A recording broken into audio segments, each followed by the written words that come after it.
Dans cette vidéo, nous allons étudier le deuxième chapitre, acteurs, flux, débat, qui s'intègre dans le deuxième thème de géographie, les dynamiques de la mondialisation. Les objectifs de ce chapitre sont de mettre en relation les acteurs et les flux de la mondialisation et d'examiner les débats que ces dernières suscitent. Avant d'étudier plus en détail ce chapitre, il est important d'avoir 4 remarques en tête pour bien comprendre ce chapitre. Tout d'abord, il faut bien identifier les acteurs de la mondialisation. Ce sont essentiellement des acteurs privés, comme les FTN et l'ensemble de leurs entreprises sous-traitantes.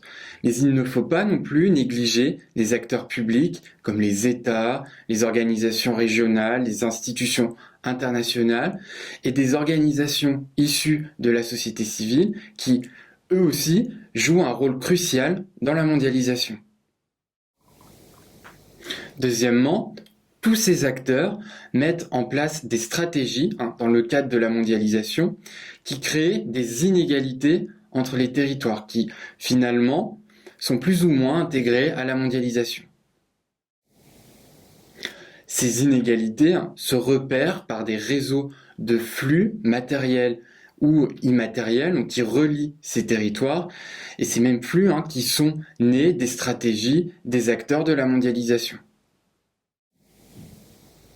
Enfin, ces évolutions font l'objet de débats, que ce soit à propos de la gouvernance de la mondialisation, ce qui pose le problème du contrôle démocratique des marchés et des flux, ou à propos des coûts sociaux et environnementaux de la mondialisation. De ces différentes remarques émerge la problématique de ce chapitre ainsi que celle du sujet type que nous allons étudier. Comment la mondialisation réorganise-t-elle la configuration du monde? Cette problématique, nous pouvons la détailler. Par quel type d'acteurs, selon quel type de flux et quel débat cela soulève-t-il? Le sujet type de composition qui peut tomber pour ce chapitre, acteurs, flux, débat, a une formulation particulière puisqu'il juxtapose à la suite 3 notions différentes. Une telle formulation a l'avantage de vous donner quasiment le plan de votre devoir, puisqu'on devine que chaque notion du sujet fera l'objet d'une partie.